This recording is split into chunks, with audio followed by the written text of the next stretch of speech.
Hola, hola, buenas tardes. Bienvenidos a todos a esta sesión informativa que hemos organizado, han organizado desde CEUPE, han contado con mi colaboración.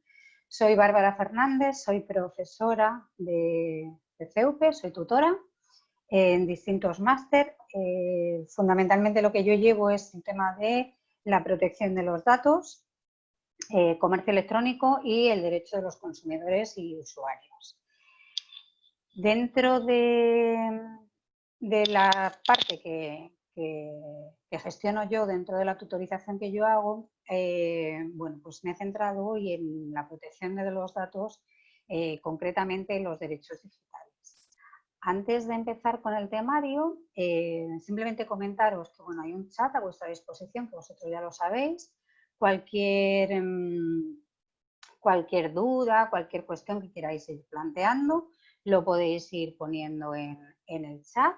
Yo lo tengo abierto, iré mirando poco a poco si hacéis algún tipo de comentario. Si tenéis dudas, lo ponéis ahí tranquilamente, que en cuanto yo lo vea, lo voy a ir mirando, ¿vale?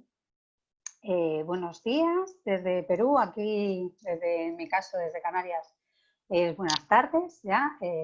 Así que nada, bienvenidos a todos y, como repito, cualquier duda que tengáis, cualquier intervención que queráis hacer, podéis hacerlo con total libertad, ¿vale? No ya solamente para preguntar, sino si queréis aportar algún dato que consideréis relevante o alguna cuestión que queréis que se aclare o que se debata, ¿vale?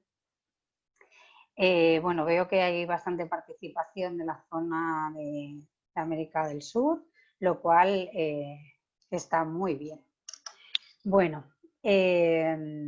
Como os comentaba, dentro de lo que es la parte de protección de datos, que es la especialidad que yo tengo, hoy quería hablaros sobre todo de los derechos digitales, ¿vale? Son una serie de derechos que se han establecido con la nueva normativa de protección de datos en España.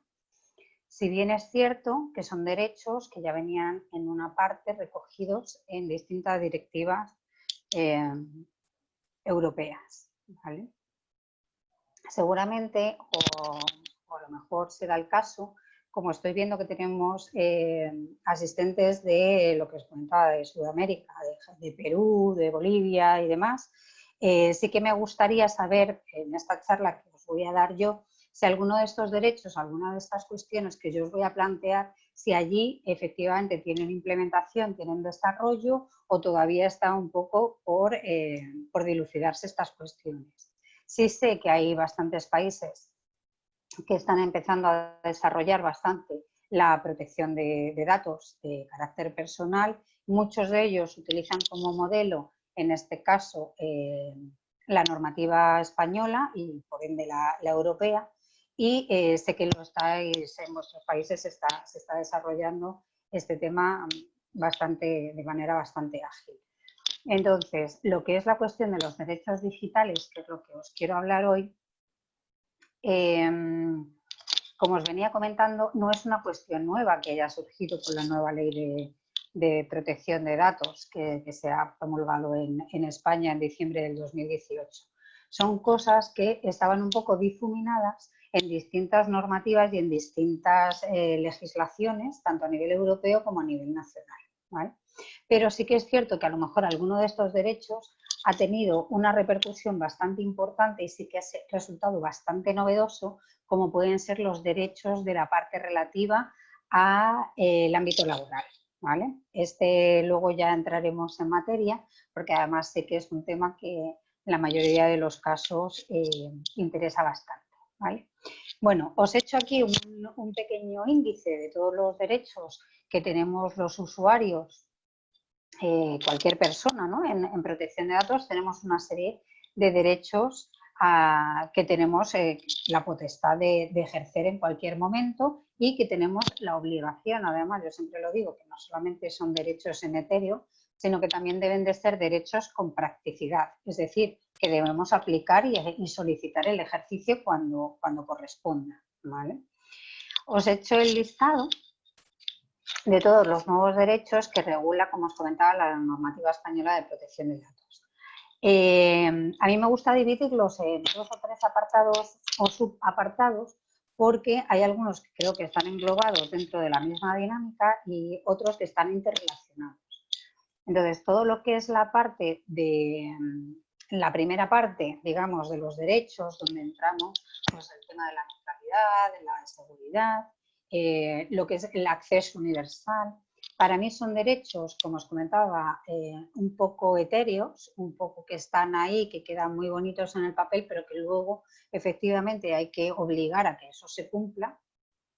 Y luego tendríamos un segundo bloque también, que yo lo englobo todo en el mismo, que es el tema de la educación digital, ¿vale? Educación digital que no solamente tiene que ser para usuarios de la era digital, sino que también tiene que ser para menores, para padres, para profesores, para toda la gente que tenga que ponerse al día, o sea, todos con las nuevas tecnologías, y que aquí sí que metemos a la parte de los menores, ¿vale? Los menores hay que tenerlos muy en cuenta porque son menores que nacen ya con una serie de habilidades digitales que a lo mejor los de mi edad pues no tenemos, ¿no? Que tenemos que ir adquiriendo y ellos enseguida lo cogen. Y luego, por otra parte, tendríamos otro pequeño bloque donde yo hablo o unifico todo lo que son los derechos de acceso o el derecho de olvido también, ¿no? Es decir, aquellas partes donde hay que hacer algún tipo de rectificación o algún tipo de ejercicio efectivo de algún derecho o de alguna información que han facilitado que no corresponde con la realidad. Y luego tendríamos en la parte del ámbito laboral que os comentaba y la última parte que yo siempre hablo del testamento digital, ¿vale? Son los 4 grandes bloques en los que yo divido todos estos artículos. Entonces, dentro de estos 4 bloques os voy a ir explicando a grosso modo. Al final de la presentación viene mi correo electrónico, lo dejaré ahí un minutito para que el que quiera que lo copie y si queréis una copia de esta presentación me mandáis un correo y encantada os lo facilito, ¿vale? También he puesto al final de la presentación, que voy a ver si me da tiempo, por lo cual a lo mejor en algunos puntos acelero un poquillo más y me detengo en lo que creo que realmente es importante o que a vosotros os puede resultar más llamativo. Y al final de la presentación, como os comento, he añadido un tema que no está previsto en la presentación, que no estaba previsto dentro de lo que es la charla de hoy, pero que es de vital importancia. De vital importancia porque se basa en una sentencia del jueves de la semana pasada, del día 16 de julio, del Tribunal de Justicia de la Unión Europea, ¿vale? Es una sentencia que ya os aviso que versa sobre el Privacy Shield y que creo que es, bueno, luego os comentaré, pero tiene muchísima repercusión y que cualquier persona, cualquier operador internacional o no internacional, sí, internacional, porque ya todo el mundo es operadores internacionales, a no ser que te circunscribas a tu círculo más pequeño, está afectado por esta sentencia, ¿vale? Bueno, pues dicho esto y dado que ha ido accediendo más gente, os recuerdo cualquier cosa que queráis plantear a través del chat, me la ponéis, si me doy cuenta os contesto en el momento, si no, bueno, pues luego hago un repaso y vamos comentando, ¿vale? Bien, como os comentaba, ¿qué ocurre con todo lo que son los derechos digitales? ¿Por qué han surgido todos estos derechos digitales? Bueno, pues la idea de aglutinar todos los derechos que se pueden considerar digitales o que tienen que ver en relación con fundamentalmente Internet es porque la tecnología avanza a una barbaridad de velocidad y desde distintos ámbitos se han ido dando cuenta que la regulación jurídica no estaba siguiendo la misma marcha con la que se hacen cualquier tipo de operaciones a través de Internet. También se estaban dando cuenta que había una serie de derechos que deberían de tener los ciudadanos y que no se estaban aplicando y que no había ninguna regulación más allá de la buena voluntad del tráfico normal de las relaciones en Internet. Entonces, basándonos en que efectivamente las relaciones en Internet muchas de las veces se basan eso, en la buena voluntad y en la buena práctica que hagan las empresas o que hagan los ciudadanos en general de los datos y de la voluntad que pongan en el tratamiento de esos datos, se dieron cuenta que efectivamente había determinadas cosas que había que regular. Básicamente, en el ámbito de España hay una cuestión que está recogida en la Constitución española, en el artículo 18, que habla en todo momento de que la ley debe de limitar el uso de la informática, ¿vale? Pero no limitar el uso de la informática por limitarla, sino porque es importante que esta limitación tenga que ver con la garantía para las personas del derecho al honor, tanto personal como familiar, de los ciudadanos, ¿vale? Entonces, es importante que se regularizasen una serie de derechos, una serie de cuestiones para intentar garantizar estos derechos, valga la redundancia, y garantizar este honor a los ciudadanos, ¿vale? ¿Qué ocurre con el derecho a la neutralidad, que es el primero de los derechos que nos dicen? Bueno, pues el derecho a la neutralidad que debe de regir Internet se supone, bueno, me gustaría primero aclarar que todo lo que es el derecho a la neutralidad, el derecho universal, de acceso universal, de seguridad y demás, se supone, o yo lo interpreto, como que está enfocado a los operadores de Internet, ¿vale? ¿Por qué está enfocado a ellos? Pues porque en todo momento lo que establecen estos derechos de los que voy a hablaros ahora es de una serie de obligaciones que por una parte son derechos de los ciudadanos, pero por otra parte son obligaciones que se les impone a las grandes corporaciones o a los operadores de telecomunicaciones, que son los que deben de facilitar esos derechos, ¿vale? Entonces, en el sentido del derecho a la neutralidad de Internet, lo que se dice es que todo el tráfico que haya en Internet y que figure a través de las redes debe ser tratado de forma igual. Es decir, que los operadores deben de garantizar que haya una neutralidad en el sentido de que no se den mejoras o perjuicios en función del contenido o de los dispositivos que se utilicen o de lo que se esté haciendo y quién sea el emisor y quién sea el receptor, ¿vale? Sé que al principio estos tres derechos de los que vamos a hablar son, como os comentaba al principio, como muy etéreos, ¿no? Es decir, ¿pero esto cómo se plasma? Bueno, pues esto se plasma sencillamente en que los proveedores de servicio, los prestadores de servicio de Internet, lo que tienen que facilitar es que no haya discriminaciones, ¿vale? Que no haya una discriminación ni por motivos técnicos ni por motivos económicos. Es decir, que no porque yo sea una gran corporación que tenga dinero y que tenga determinados medios, tenga una serie de ventajas respecto a otras personas que no tengan ni esos medios ni ese poder adquisitivo, ¿vale? Entonces, debería de ser, lo que os comento, una neutralidad general en Internet, que todo el mundo pueda ser tratado independientemente del contenido o independientemente de lo que estoy enviando o de cómo lo estoy enviando, ¿vale? A través de qué medio. Esto viene estipulado sobre todo en el reglamento de 2015, del Parlamento Europeo, en el cual se establecía que, bueno, lo importante es que Internet sea un medio que sea abierto, neutral y gratuito. Es decir, que se favorezca la neutralidad y la gratuidad de los servicios. Gratuidad, es decir, vamos a hacer un poco de malos pensamientos, ¿vale? Evidentemente, Internet no es una disposición, no es un medio que las grandes empresas vayan a brindar de manera gratuita. Ninguna, lamentablemente, y perdonadme el sarcasmo, ninguna es una ONG. O sea, todas están ahí para ganar dinero. Pero ¿eso qué significa? Que no por el hecho de que una empresa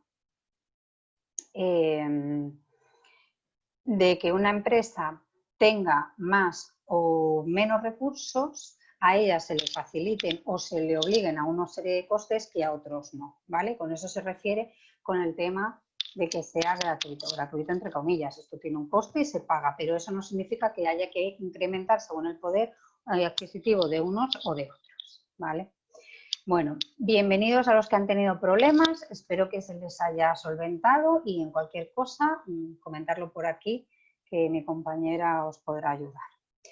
Vale, entonces, lo que os comentaba de la neutralidad se refiere a eso, ¿vale? Es decir, que no es que sea gratis como os comentaba ahora, sino que no haya que pagar por tener determinados servicios más allá de los que están obligados a prestarnos, ¿vale?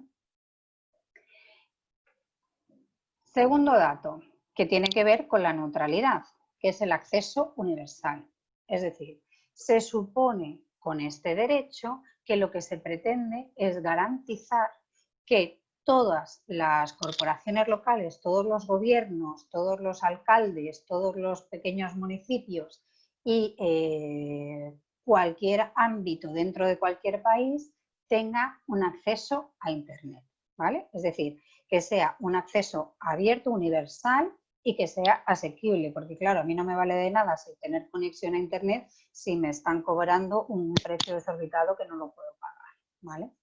En este sentido, por ejemplo, sí que comentaros que España fue uno de los primeros países que mencionó aquello del servicio universal en la ley de las telecomunicaciones que se desarrolló aquí, ¿no?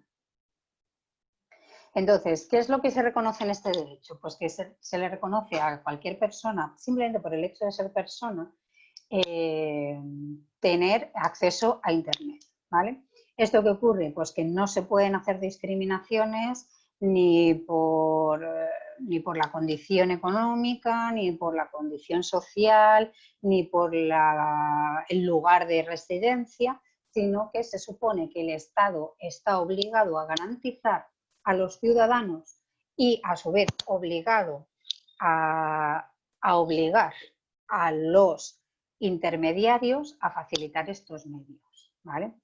Todo es muy etéreo, porque claro, ¿cómo le dices tú a una empresa de telecomunicaciones que tiene que hacer una inversión millonaria en llevar un cable o una banda ancha o una fibra óptica a un pueblo que está remoto en alguna parte? Bueno, pues esto más o menos se viene solventando, que no se solventa obviamente, pero lo que sí que se hace es, por lo menos en España, ya os digo que si en cualquier país de los que estáis conectados tenéis otro método o os hacen alguna cosa similar, encantada de que lo compartáis con nosotros. Aquí, ¿qué es lo que hacen? Bueno, pues lo que se hace son puntos de acceso gratuitos a los ciudadanos en aquellas pedanías, en aquellos pueblos, en aquellas aldeas o poblaciones pequeñas donde sea muy costoso llevar lo que es un cableado o llevar unas grandes instalaciones, los ayuntamientos, que son los que rigen ese pueblo, lo que hacen son poner puntos de acceso gratuitos para sus usuarios, ¿vale? Para sus ciudadanos. Con esto, ¿qué es lo que se hace? Bueno, pues intentar facilitar este derecho al acceso universal a Internet. Es cierto que es muy complicado porque obviamente es lo que estamos hablando, ¿vale? Que hay sitios a donde llegar materialmente es complicado, pero se supone que los ciudadanos tenemos este derecho y las administraciones públicas tienen la obligación de ayudarnos a poderlo ejercer, ¿vale? Es una de las vías, como os comento, que se está implantando aquí en España, que es puntos de acceso pues, en ayuntamientos, en algunos sitios, para que la gente pueda conectarse a Internet o que pueda ir a algún sitio, a la biblioteca o en algún ayuntamiento, en algún sitio que tengan las administraciones que rigen ese pueblo o esa aldea a poderse conectar, ¿vale? Es decir, que se tiene que tener un acceso a todo el mundo, independientemente de que sean personas con discapacidades o que no tengas medios o que no tengan la economía o que no tengan la posibilidad física de tenerlo. ¿Vale? Bien, como os comentaba, estos dos principios yo siempre los considero eso, como un poco, bueno, pues sí, están ahí, pero realmente luego llevarlos a la práctica es bastante complicado. ¿Qué es lo que sí se puede empezar a hacer y que sí que puede tener una cuestión práctica de base? Es, por ejemplo, el derecho a la seguridad digital, ¿vale? ¿Qué es lo que rige la seguridad digital? Bueno, pues lo que rige la seguridad digital es el hecho de saber que las comunicaciones que yo voy a hacer a través de Internet van a llegar tal y como son, ¿vale? Es decir, que estas comunicaciones que yo hago a través de Internet van a mantener en todo caso la confidencialidad, la disponibilidad y la integridad. ¿Esto qué es? Bueno, pues que se van a mantener y que se van a trasladar de una manera segura y confidencial.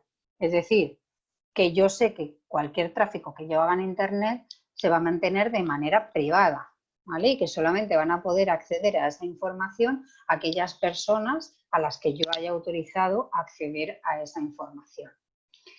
¿Esto en relación a qué? Bueno, pues porque si entra una persona que se vulnera la confidencialidad de las comunicaciones y accede a una persona, ¿qué es lo que puede llegar a hacer? Bueno, pues puede vulnerar la integridad de esas comunicaciones. Es decir, puede manipular la información que yo estoy transmitiendo, que yo tengo alojada en la web o en la nube, puede manipularla y por lo cual ya estaría manipulando mi información y habría una brecha de seguridad, ¿vale? Habría una brecha en la seguridad que yo he establecido si consiguiese saltarse esta confidencialidad. ¿Y qué más nos podría garantizar esa seguridad? Bueno, pues esta seguridad nos debería de garantizar la disponibilidad de la información. Os pongo un ejemplo muy claro de lo que es la seguridad en Internet. Si, por ejemplo, muchos de vosotros o algunos de vosotros utilizaréis, por ejemplo, un servidor en la nube, ¿vale? Donde alojaréis toda la información que tengáis, bien sea de empresa, bien sea personal, de lo que se trate. Vale. Si, por ejemplo, hay una brecha de seguridad se le llama a cualquier quiebra, cualquier rotura, cualquier tipo de acceso a la información donde se ponga en riesgo la seguridad de la información que se está manejando. Si, por ejemplo, yo tengo mi información en la nube y en esa nube hay un hackeo, ¿vale? Y acceden a mi información, pues evidentemente se estaría vulnerando la confidencialidad de la información. Esa información estaría perjudicando su integridad porque cualquiera podría manipularla y además si yo tratase de acceder a ella, pues seguramente que no estaría disponible porque si la han hackeado y se han llevado la información, yo no la tendría disponible. ¿Qué es lo que se trata? Se trata de que cualquier operador que trabaje en Internet tiene que asegurar y garantizar a los ciudadanos, a los usuarios, una seguridad digital. Es decir, tiene que intentar poner todos los medios posibles para evitar cualquier tipo de brecha de seguridad o para evitar cualquier quiebra de la información, ¿vale? Esto es en lo que se regula con este derecho. Os he dejado ahí puesto un link, un enlace, donde se establece la Agencia Española de Protección de Datos facilita una guía para las medidas de privacidad y de seguridad que debemos de adoptar, ¿vale? Si la veis es bastante amena dentro de lo que es una guía y tiene bastantes cuestiones que se tienen que tener siempre en cuenta a la hora de la seguridad. Evidentemente la seguridad es algo etéreo, pero si nosotros no participamos poniendo medidas de seguridad no servirá de nada. Yo puedo tener derecho a una seguridad, pero también estoy obligado a establecer las medidas de seguridad adecuadas para que esa seguridad no se vea truncada. Por ejemplo, lo que os comentaba antes, si yo tengo toda mi información en una nube, pero resulta que yo no pongo claves para entrar en esa información, pues evidentemente no estoy siendo partícipe de la seguridad. Entonces, siempre hay que tener claras una serie de cosas, porque igual que somos personas que podemos solicitar y ejercer derechos, también somos obligados en protección de datos, ¿vale? Yo tengo que, para poder reclamar, tengo que poder haber hecho alguna actuación previa. Para mí, el derecho a la seguridad siempre está relacionado con el derecho a la educación, ¿vale? Si yo no tengo una educación digital, si yo no me formo, si yo no sé de lo que estoy hablando, no puedo poner aquellos medios necesarios para mantener la seguridad de la información, ¿vale? Entonces, La parte de educación digital hay que enfocarla siempre desde 3 puntos de vista. Por una parte estaría lo que es la educación del usuario como tal, ¿vale? Es decir, yo me tengo que formar y saber qué medidas de seguridad hay, qué medios puedo utilizar, qué programas existen, en fin, buscar un poco de información y de conocimiento. Pero además esto también está vinculado con, por ejemplo, los menores, ¿vale? Cuando, bueno, no sé si os ha pasado en vuestros países, pero aquí en España, con todo esto del coronavirus, pues evidentemente ha habido un bloqueo de las instituciones, ha habido un bloqueo, bueno, un bloqueo social, perdonadme, pero ha habido un bloqueo social, hemos estado confinados durante 2 meses en nuestros domicilios. Y durante este confinamiento, bueno, pues por ejemplo, en los colegios se ha utilizado bastante los aplicativos de Internet, ¿vale? Se ha utilizado este medio, Zoom, se han utilizado aplicativos específicos educativos, como puede ser G Suite for Education de Google, o aplicativos como Teams u otra serie de aplicaciones para poder impartir las clases y poder seguir un poco el desarrollo normal de los colegios dentro de la normalidad que está vivido en todo el mundo. ¿Vale? ¿Qué ocurre? Que aquellas escuelas, por ejemplo, que tenían una educación digital, que tenían a sus chavales ya que les estaban preparando para la era digital, que usaban, pues yo qué sé, tablets en clase para dar los temarios, que los chavales disponían de cuentas de correo electrónico, que ya había un sistema y ya se les había empezado a educar evidentemente en esta época de pandemia, pues lo han llevado con muchísima más agilidad y con muchísimo mejor fruto que aquellos sistemas, colegios, donde todo esto no estaba implementado, ¿vale? Entonces, ¿qué es lo que ocurre con el derecho a la educación digital? Que el derecho a la educación digital debe de partir, en primer lugar, desde las administraciones públicas. Las administraciones públicas deben de garantizar que se pueda llevar a cabo este derecho. ¿Cómo? Primero, en el caso de las administraciones públicas, pues aquí tenemos colegios públicos. ¿Cómo se hace esto? Bueno, pues formando a todos los profesores que son funcionarios, que son personal de la administración, y se les debe de formar en todo lo que es la era digital, ¿vale? Se les debe de formar en aplicativos, se les debe de formar en recursos que deben de utilizar con sus alumnos, ¿vale? Pero es que aparte de formar a los profesores, los padres también deben de tener en cuenta que es importante que ellos también tengan un poquito de formación.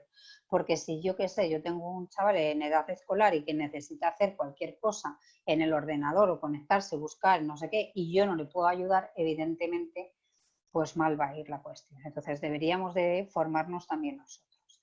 ¿Pero qué es lo que debemos de formarnos? Bueno, primero, aparte de tener conocimientos mínimos de Internet y de ordenadores, que yo reconozco que soy un poco mala para esto, sí que es cierto que por ejemplo, lo más importante es hacer una formación de protección, ¿vale? Es decir, si siguiendo el mismo ejemplo que os estoy poniendo de los chicos en los colegios, si en los colegios tú le das a un chaval la potestad de, yo qué sé, de tener una tableta en clase, ¿vale? Porque vas a hacer un tema y para ello pues, se manejan las tablets. Si tú haces eso y no pones ciertos controles y no pones medidas de protección para estos menores, te puedes encontrar con que estos menores durante la clase pues estén chateando con no sé quién a través de la tablet o estén entrando en páginas que no sean apropiadas para su edad ni para sus conocimientos, ¿vale? Entonces siempre hay que tener la relación entre la educación en Internet, la educación digital, vinculada siempre a lo que es la protección de los menores en Internet, ¿vale? Es lo mismo que, por ejemplo, cuando vemos la televisión. Sabéis que en televisión hay una parte donde tú puedes establecer una serie de pautas, una serie de cortes para que los chavales pues, no puedan ver determinados canales, ¿no? Pues exactamente igual en Internet. Tú puedes poner puede escapar, perdonarme la expresión, pero puedes poner accesos restringidos a determinadas páginas para que estos chicos pues no vean aquellos contenidos que no deban de ver. Pero no ya solamente que no vean lo que no deban de ver, es que les tienes que educar para que ellos no den información a otras personas, ¿vale? Obviamente, estoy segura que el 99% de vosotros tiene un perfil en redes sociales o varios perfiles, ¿vale? Si tú no educas a los niños a que las redes sociales evidentemente están ahí, hay que funcionar con ellos, los chavales de hoy en día las tienen más que manejadas, pero lo que necesitan es también una educación en el sentido de, mira, las redes sociales están muy bien, pero hay determinados riesgos. Y estos riesgos hay que hacérselos conocer a ellos, pero por parte del profesorado, por parte de la administración y por parte de los padres, ¿vale? O de cualquier persona que tenga a cargo a chavales o que los tenga cerca. Hay que enseñarles a que evidentemente deben de tener una serie de medidas de autoprotección para no ser objeto de acciones, digamos, ilícitas o que no ser objeto de determinadas cuestiones. Hay muchísimos casos, lamentablemente, de lo que se llama el bullying, de ciberacoso, ¿vale? Que son acosos a través de las redes sociales y a través de los perfiles. Entonces, siempre hay que educar a estos chavales para que Internet está muy bien, pero siempre con medidas de precaución. No des información a quien no se la tengas que dar, no hagas comentarios que no debas de hacer, ¿vale? Siempre con lo que son la educación. Los que somos padres, bueno, pues tenemos que extrapolar la educación personal y del cara a cara también ahora con este otro tipo de informaciones, ¿vale? Respecto al tema del consentimiento, os quería aclarar porque evidentemente cuando una persona se crea una cuenta en una red social, se supone o se debería de poder facilitar a aquellos que son mayores de 18 años, ¿vale? Pero bueno, hay en algunas redes sociales que esto no es así y lo único que sí que os quiero aclarar es que la edad para prestar el consentimiento por parte de un menor de edad nunca puede ser menores de 14 años. Evidentemente todos hemos sido jóvenes y muchos de ellos, bueno, pues cambian las fechas, hacen el cálculo de qué edad debería de tener, en qué año tengo que tal, y entonces, bueno, pues acceden a una serie de cosas que no deberían de acceder y que no deberían de poder prestar consentimiento. Por parte de los operadores tienen que tener la obligación, y tienen la obligación de asegurarse que eso es así. Pero lamentablemente, pues evidentemente Internet no puedes estar mirando a ver si esta persona tiene la edad que dice que tiene o no. Bueno, eso es un medio en el que te tienes que fiar un poco de determinadas cosas porque las cuestiones probatorias están complicadas, ¿vale?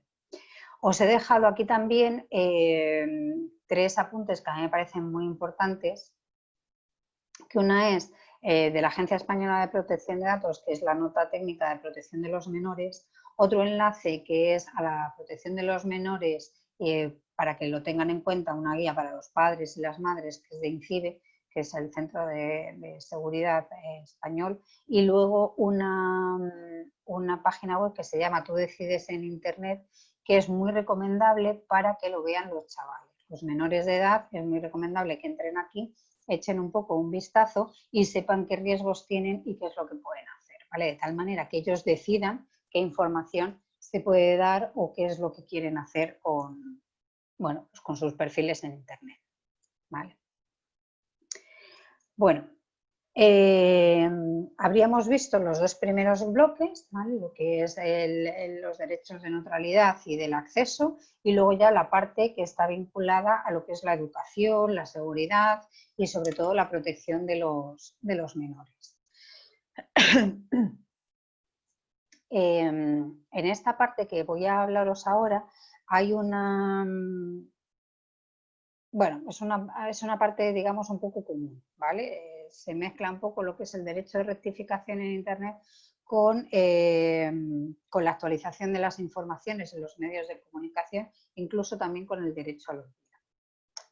Entonces, bueno, básicamente comentaros que lo que es el derecho de rectificación en Internet es aquel derecho que tengo de solicitar a una entidad, a una persona o incluso a un medio de comunicación una rectificación cuando la información que esté facilitando no esté actualizada y pueda perjudicarte, ¿vale? Entonces, se supone que los operadores o los responsables de las redes sociales y de los servicios deben de facilitar esta rectificación cuando consideren que las informaciones que se dan, bueno, pues atentan al honor o atentan a la intimidad personal o familiar del interesado, ¿vale? Por ejemplo, ¿en qué casos puede producirse esto? Bueno, pues si, yo qué sé, si se hace un comentario en una red social de una persona y esa persona solicita que se haga la rectificación, evidentemente, a no ser que haya alguna causa de fuerza mayor, como puede ser el derecho a la información, es decir, que sea una noticia contrastada, que sea una noticia veraz, que sea algo realmente candente y que tenga interés público, se debería de poder ejercitar este derecho de rectificación, ¿vale?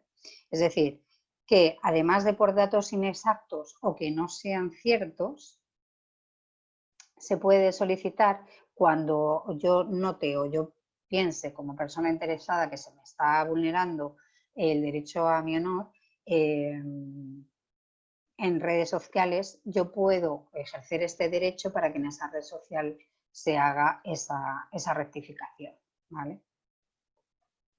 ¿Qué ocurre? Bueno, pues que ya sabemos que está un poco la cosa complicada, porque en redes sociales tienen parte buena y tienen parte mala como todo, ¿no? Las redes sociales evidentemente permiten a cualquiera opinar, que está muy bien, porque hay que opinar y si se tiene un criterio hay que hacerlo público y hay que ser consecuente, pero tiene la desventaja y la ventaja del anonimato. Es decir, muchísima gente se crea redes sociales o perfiles en redes sociales que no corresponden con su realidad, ¿vale? Yo me puedo crear un perfil de un señor mayor de 90 años, que no sé qué y que no sé cuántos, pero evidentemente quedo camuflada porque ahí nadie lo va a verificar, ni hay forma de verificar que yo sea esa persona. Entonces, si yo vierto algún comentario despectivo o que pueda poner el honor de una persona en entredicho o de esa persona o de su ámbito familiar y esa persona me solicita una rectificación, a mí se me debería de obligar a hacer esa rectificación. Como os comento, lamentablemente en redes sociales pues esto es bastante complicado, ¿vale?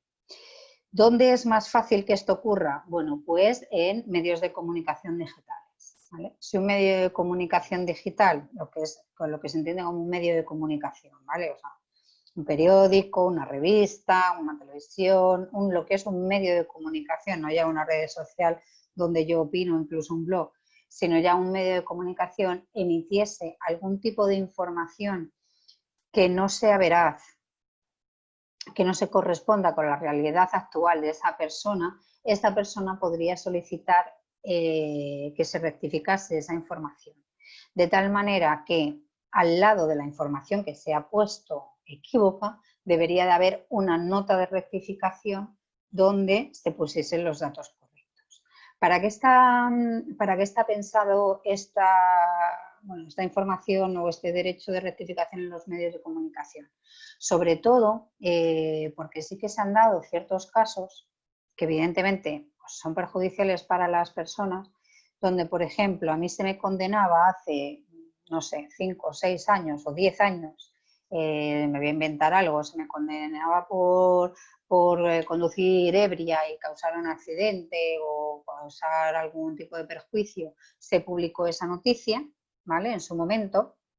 ¿Y qué ocurre? Pues que pasado ese tiempo, a lo mejor yo he recurrido y la sentencia esa ya no es válida porque ha habido una contraria y esta contraria a lo mejor ya no se publicaba, ¿vale? Porque ya no tenía tanta repercusión o no era importante o porque el medio de comunicación consideraba que no era noticia. ¿Qué ocurre? Que si yo en los buscadores seguía buscando, evidentemente la única noticia que aparecía era que yo había sido condenada en primera instancia no aparecía la información posterior. Entonces, con este derecho de rectificación lo que se le dice al medio de comunicación es, oye, mira, esto está bien, lo has publicado, ya es obsoleto, ha habido una sentencia posterior, ha habido una serie de causas una serie de informaciones posteriores y lo que quiero es que hagas una nota de rectificación indicando que esta noticia queda rectificada porque ha habido este otro cambio, ¿vale? Bueno, no sé si me estáis siguiendo bien o no me estáis siguiendo bien, porque el chat está súper parado. Para los que habéis ido entrando posteriormente, ya os comento cualquier cosa o cualquier duda o cualquier cosa que queráis comentarme por el chat y lo vemos, ¿vale? Bueno, vamos a llegar a una de las partes favoritas, el ámbito laboral. El ámbito laboral y el derecho digital. Bueno, ¿qué es lo que te rige el ámbito laboral? El ámbito laboral, obviamente, es cuando tú eres empleado de una empresa, ¿no? Tú tienes una relación de empleado-empresario y hay una cuestión que debe quedar bien clara, que es que por el hecho de trabajar para una persona o para una empresa, eso no significa que esta entidad tenga la potestad o el derecho a poder inmiscuirse o acceder a tu ámbito personal. Tu ámbito personal es aquello que está en tu ámbito privado, ¿vale? Privado familiar, donde está incluido tu núcleo más cercano, donde están también no ya cuestiones materiales de núcleo y demás, sino también tus valores, tus principios, ¿no? Lo que es tu esfera íntima de una persona. Bueno, pues evidentemente los empleados no tienen ningún tipo de potestad para poder entrar en esa esfera privada, ¿vale? Como no tienen esa facultad, el derecho a la intimidad lo que hace es regular la potestad que tienen los seres humanos, es decir, cada uno de nosotros, de decidir y controlar hasta dónde dejamos a una persona externa a nosotros mismos conocer o acceder a la información, ¿vale? Por ejemplo, si yo no quiero que mi jefe o mi jefa tenga acceso a mis redes sociales, no tiene por qué tenerlo. Si yo no quiero que mi jefe o mi jefa tenga mi correo electrónico personal, no tiene por qué tenerlo, porque eso forma parte de mi esfera íntima, mía, propia y personal, ¿vale? Otra cosa es que, por ejemplo, yo tenga una red social y la tenga abierta a todo el mundo y entonces ahí ya, pues mira, si te buscan en internet y entran y ven lo que haces, pues eso es otra cosa. Pero el hecho de tener una vinculación laboral contigo no te impone una obligación de poder acceder, o sea, de poder facilitar el acceso a determinadas informaciones a tu jefe o a tu superior, ¿vale? Dentro de esto, ¿qué es lo que rige el ámbito laboral? ¿No? ¿Qué es lo que tenemos que tener en cuenta? Que puede chocar, que puede estar en contraposición lo que es el derecho en el ámbito laboral, es decir, toda la normativa laboral de los empresarios y de los trabajadores, con la protección que yo quiero poner a mi esfera íntima. Bueno, pues tendríamos 4 apartados, ¿vale? Por un lado, tendríamos el apartado que rige lo que es los dispositivos digitales, ¿vale? Por otro lado, tendríamos el uso de los sistemas de geolocalización o también la videovigilancia, ¿vale? Hasta qué punto va una u otra. Y también tendríamos el derecho genial, que es el derecho a la desconexión digital. ¿Qué es lo que tenemos con todos estos derechos que suenan muy bien y que están fenomenal en papel? Bueno, pues es simplemente que, aclaro y quiero dejarlo bien claro, que os estoy hablando del lado de España, ¿vale? De la normativa española. En los distintos países que hay aquí, habría que mirarlo en cada uno de ellos cómo está regido esto. ¿Qué significa esto? Bueno, pues significa que el trabajador tiene una serie de derechos que no pueden inmiscuirse dentro de su ámbito personal, dentro de su ámbito de la esfera privada de cada uno de ellos. ¿Cómo no se puede inmiscuir? Bueno, pues muy fácil. Si yo, por ejemplo, trabajo como comercial o como repartidora, ¿vale? O con algún tipo de dispositivo que esté instalado o en un coche o incluso en un teléfono móvil donde tenga un sistema de geolocalización. ¿Qué ocurre? Que yo fuera de mi horario de trabajo, por ejemplo, yo en mi caso, yo trabajo en una empresa y esa empresa tiene un móvil con geolocalización, ¿vale? Siempre se me tiene que dar la opción a que yo esa geolocalización la pueda desconectar si yo salgo de trabajar y luego me voy a otro sitio, ya fuera de mi horario de trabajo, me voy a otro sitio y esa geolocalización no debería de estar activada, ¿vale? Porque el empresario no tiene por qué conocer dónde voy yo o dónde dejo de ir una vez que ha terminado mi jornada laboral. Lo mismo que, por ejemplo, el caso que se estaba poniendo de repartidores o de comerciales que se les asigna un coche de empresa y esos coches de empresa sí que tienen un geolocalizador. Vale, lo primero que hay que hacer es avisar a los empleados que ese coche tiene un geolocalizador. Y también hay que avisarles de que esa geolocalización se puede activar o desactivar, ¿vale? Se activa cuando se entra a trabajar, se desactiva cuando sales. Porque si es un coche que yo me llevo a mi casa, el empleado, o sea, el empresario no tiene por qué saber si yo me voy a mi casa, me voy al supermercado o me voy a casa del que sea cuando he salido de trabajar, ¿vale? O sea, hay una parte de ámbito de privacidad que no debería de conocer. ¿Vale?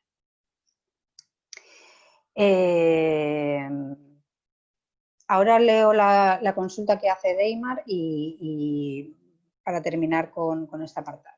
Vale. ¿Cuándo más habría una vulneración de la intimidad laboral respecto a la potestad empresarial?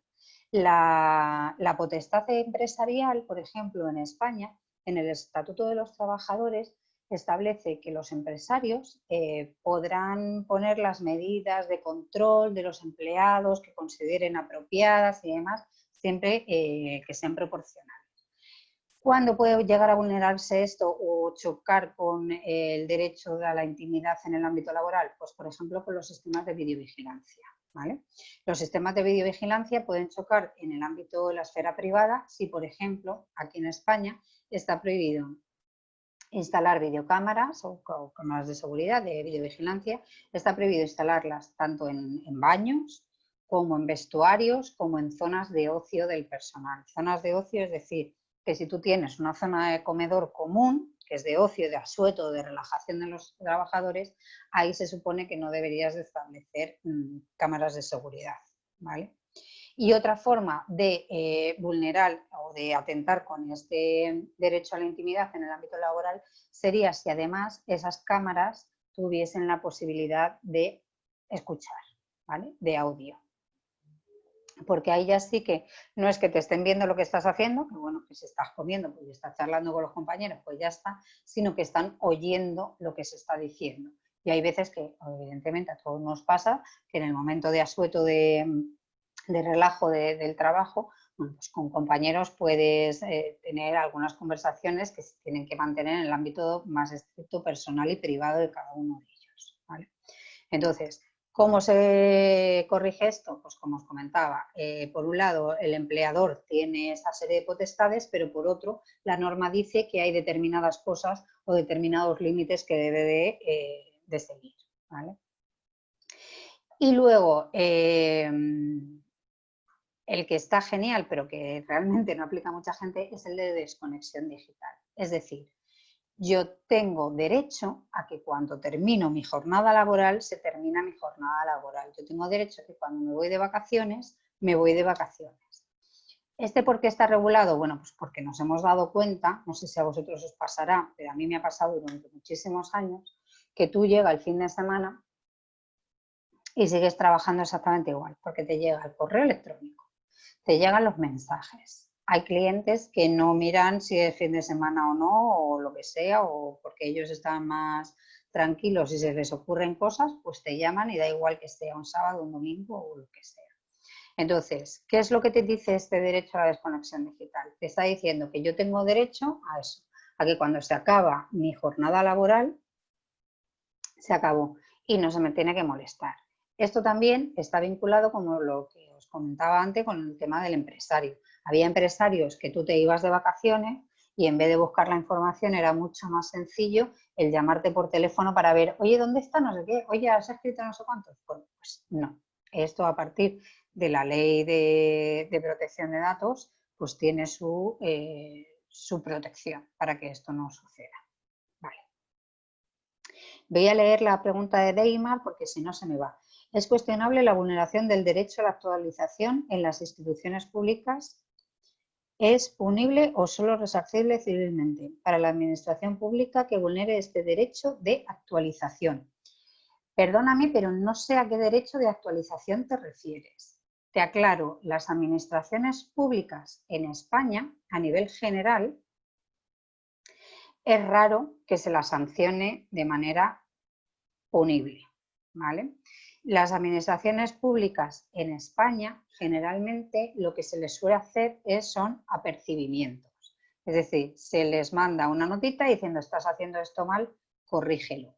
En casos muy, muy, muy graves o muy severos, sí que puede llevar aparejado algún tipo de multa, pero hasta ahí, ¿vale? Pero tiene que ser un caso ya como algo muy grave, de mucha reiteración y que realmente pueda llevar aparejado un perjuicio para los ciudadanos. Si no, aquí funcionamos en apercibimientos, ¿vale? De hecho, todo lo que es materia de protección de datos, las administraciones públicas no reciben sanción, sino lo que te comento, reciben apercibimientos, ¿vale? No sé si te he aclarado, si no, me dices. Bueno, os he soltado todo el rollo del ámbito laboral y nada, voy a pasar un poco por encima de esto porque ya os lo he comentado, ¿vale? Vamos a ir a lo que es la penúltima parte, que, bueno, esto lo debería de haber puesto antes porque el derecho al olvido está relacionado un poco con el derecho a la rectificación.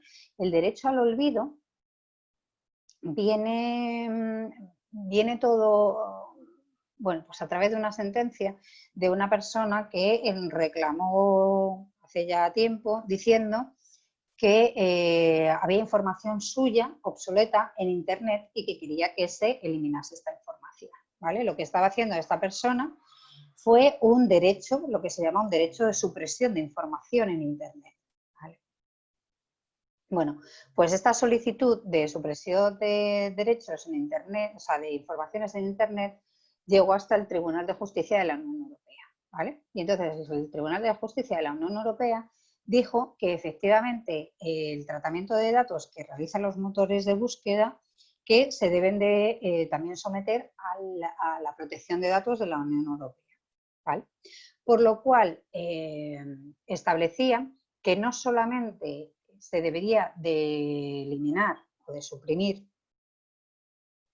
la información de las páginas en sí, sino de los motores de búsqueda. Entonces, cuando tú quieres, qué bueno tiene esto y qué malo tiene esto. Cuando tú quieres tú haces una búsqueda tuya en Internet, ¿vale? De tu nombre y aparece determinada información. Y hay información que tú quieres eliminar.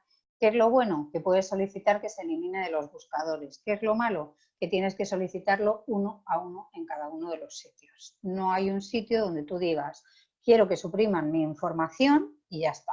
Y que eso se elimine de todas partes, sino que tienes que ir, si por ejemplo aparece en Google, pues tienes que ir ahí. Si por ejemplo te aparece en Yahoo, pues tienes que reclamar en Yahoo. Si te aparece, ¿vale? Tienes que ir solicitándolo uno a uno. Entonces, es complejo, pero es posible, ¿vale?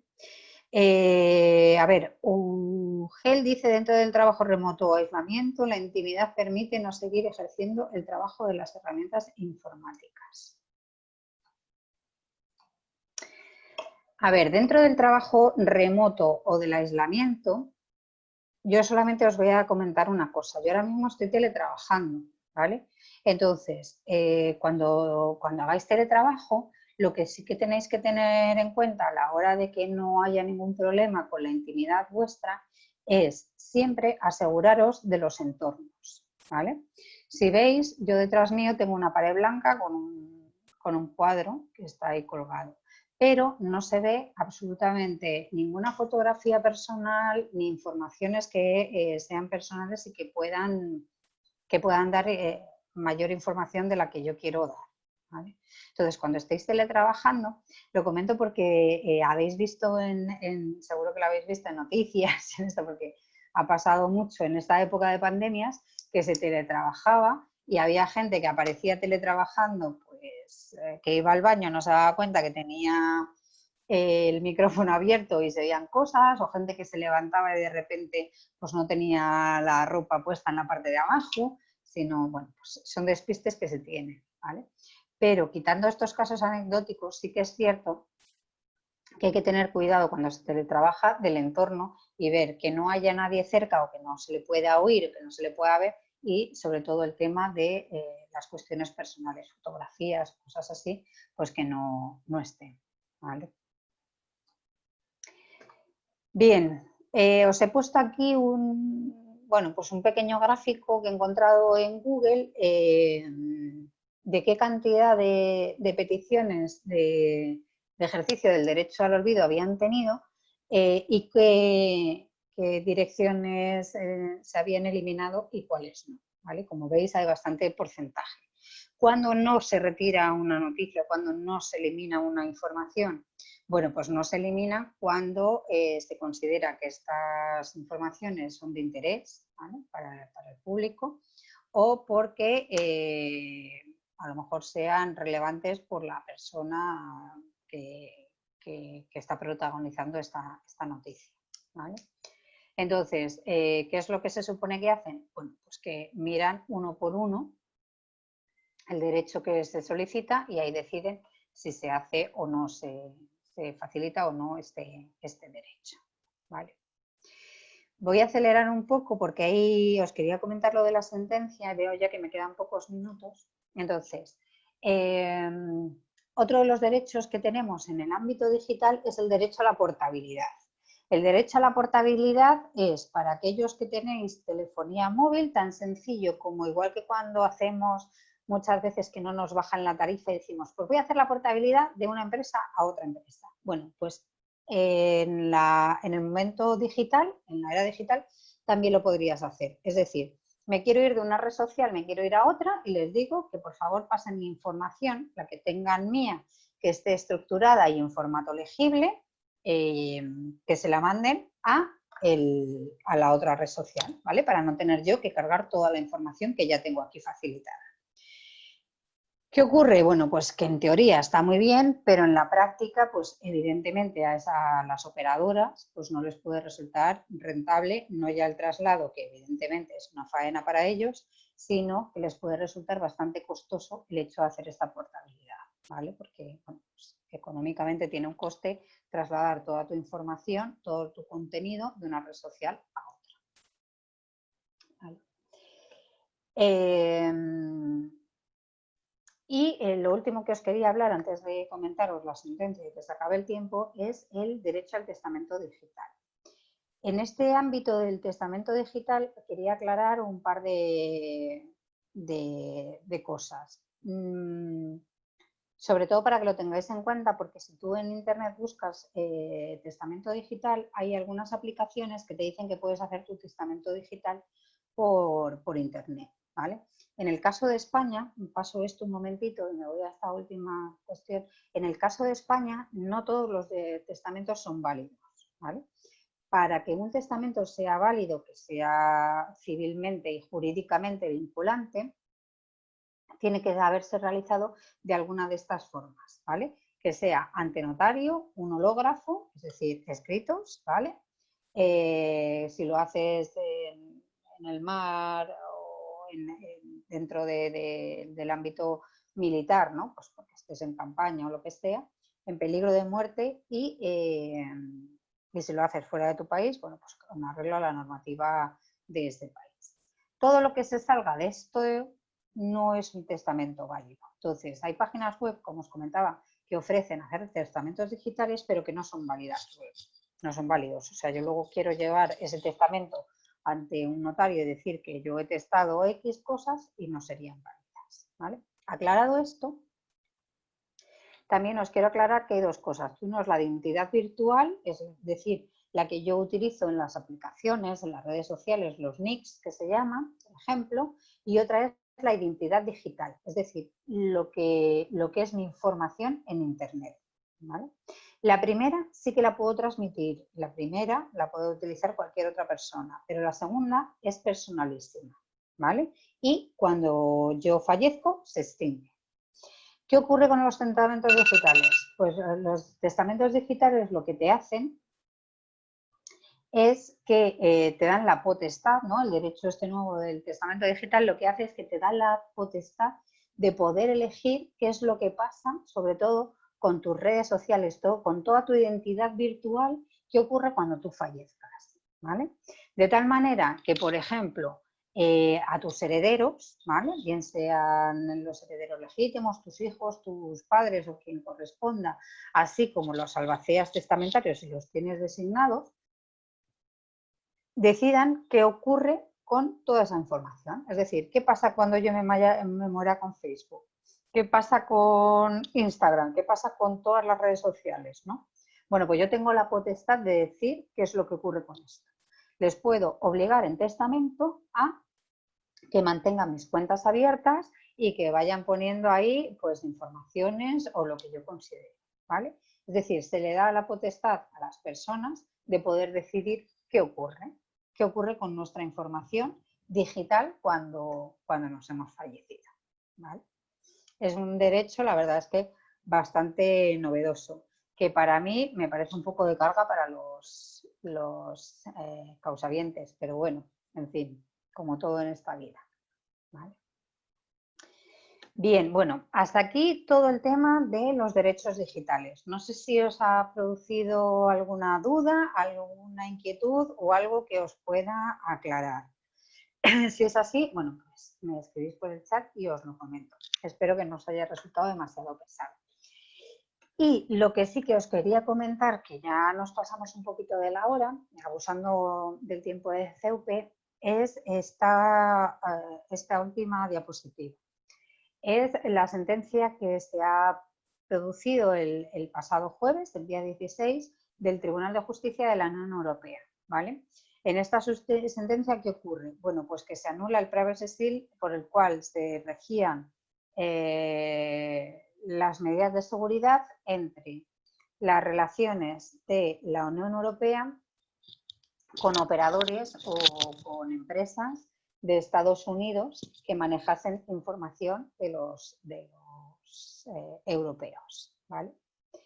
¿Qué ocurre con esto? Bueno, pues los alumnos que seáis de mi asignatura, si habéis podido mirar el manual, veréis que hay una parte que son las transferencias internacionales de datos, que es donde se entiende que las empresas que operan o los particulares vamos, los autónomos que operan en la Unión Europea, si hacen transferencias internacionales, es decir, si sacan la información, sacan los datos de carácter personal fuera de la Unión Europea, solamente lo pueden hacer bajo distintas premisas, ¿vale? Porque se entiende que hay transferencias internacionales. Premisas que son, en principio, bueno, pues que al país de destino reúna una serie de medidas de seguridad adecuadas y similares a los de la Unión Europea. De hecho, bueno, pues hay distintos acuerdos suscritos con entidades tan dispares, o sea, con países tan dispares como Japón, de Uruguay, Suiza, México, ¿vale? Hay distintos países de en Canadá también hay, de distintos. ¿Qué ocurre? Bueno, pues que con Estados Unidos se había firmado este acuerdo de equiparar las medidas de seguridad europeas con las de Estados Unidos. Bueno, pues toda esta sentencia viene porque una persona demandó a Facebook porque entendía que esta empresa no reunía las medidas de seguridad, era un irlandés. Entonces, no reunía las medidas de seguridad adecuadas. ¿Qué ocurre? Que además, ¿qué ha pasado? Bueno, pues que con todas estas informaciones en las cuales se ha quedado muy claro que el gobierno de Estados Unidos no atiene a ningún tipo de legislación ni tiene por qué mantener ni garantizar ninguna medida de seguridad y puede acceder a la información cuando considere, de sus ciudadanos, pues evidentemente esto vulnera en este caso el reglamento de protección de datos europeo. ¿Qué es lo que ha dicho esta sentencia? Bueno, pues esta sentencia lo que te viene a decir es que a partir de este momento y todo lo que venía anteriormente, cualquier transferencia internacional de los datos que se hubiese producido bajo el amparo del seguro del Privacy Shield, pues que quedaba derogado, no servía, ¿vale? Entonces se anula el escudo de privacidad y a partir de este momento hay que buscar otra vía alternativa que legitime estas transferencias de datos, ¿vale? Entonces, en Estados Unidos había muchísimas empresas que se habían adherido a este escudo de privacidad que ahora se han visto con que eso ya es papel mojado, no les sirve para nada y que tienen que andar buscando otros medios. Creo que es una sentencia que pone en jaque a todo el comercio porque evidentemente el reglamento de protección de datos rige para los europeos, pero rige para las empresas extranjeras que trabajen con europeos y rige con empresas europeas aunque trabajen con extranjeros. Entonces, prácticamente rige a todo el mundo. Por lo cual, el hecho de que con Estados Unidos ya no se pueda operar, pensemos en todo el tema de los alojamientos de los datos, pues es bastante complicado, ¿vale? De hecho, bueno, pues todos los operadores tipo Google, Microsoft y todo van a tener que empezar a trasladar todos sus servidores a países de la Unión Europea o que tengan medidas de seguridad adecuadas, porque evidentemente en Estados Unidos no es posible hacerlo a no ser que entre las partes pues, se busque otra vía de solución como puede ser el consentimiento expreso de los ciudadanos diciendo yo consiento que Google trate mis datos en Estados Unidos, por ejemplo, y consiento a que el gobierno americano pueda acceder a ellos cuando lo considere oportuno. Es decir, sería la única vía así realmente con enjundia que podríamos buscar o algo parecido. Vale, un pequeño ejemplo. Pues el ejemplo es el que te estoy poniendo, ¿vale? Yo estoy aquí y yo contrato un servidor en nube. Soy un centro educativo y contrato el G Suite for Education. Y G Suite for Education pues tiene sus alojamientos en Estados Unidos porque pertenece a Google. ¿Qué ocurría? Que hasta la fecha Google se había adherido al escudo de privacidad, por lo cual hasta la fecha era una transferencia internacional, pero estaba amparada porque estaba adherida a ese escudo y se supone que garantizaba una serie de medidas de seguridad equiparables a las que se exigen en Europa por el Reglamento Europeo de Protección de Datos. ¿Qué ocurre con esta sentencia? Bueno, pues que eso ya no es válido. Entonces, ¿qué es lo que tiene que hacer Google for Education? Pues ha sido bastante rápido, ya os aviso, y en su política de privacidad tú te metes y te pone si quieres alojar tus datos, te avisa que si eres un miembro de la Unión Europea o residente de la Unión Europea o trabajas con datos de europeos, que elijas dónde quieres alojar tus datos. Entonces te da una opción que es en Estados Unidos o en Europa. Vale. Hasta la fecha podías seleccionar cualquiera de las dos. A partir de esta sentencia, o los alojas en Europa o todo lo que hagas alojado en Estados Unidos es ilegal, porque estás incumpliendo las normas de seguridad y las medidas de seguridad que exige el Reglamento de Protección de Datos. No sé si haya quedado claro con este ejemplo, ¿vale? Es decir, a partir de ahora tenéis que tener en cuenta que cuando operéis en Europa o ya os digo que tengáis algún tipo de relación con Europa, todo lo que antes estaba amparado por alojamientos o sobre todo por alojamientos, que es lo que más había, por el escudo de privacidad, a partir del 16 de julio ya no es legal. Así que tendríamos que buscar otras vías de resolución, como os digo, como puede ser el consentimiento de todos. Bueno, pues hasta aquí la charla de hoy. Espero que os haya gustado, os haya resultado entretenida y enriquecedora. Os pongo ahí mi correo.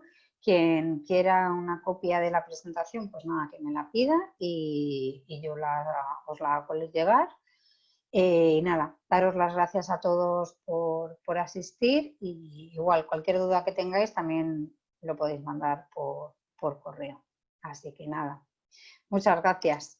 Un placer estar con vosotros hoy. Hasta luego.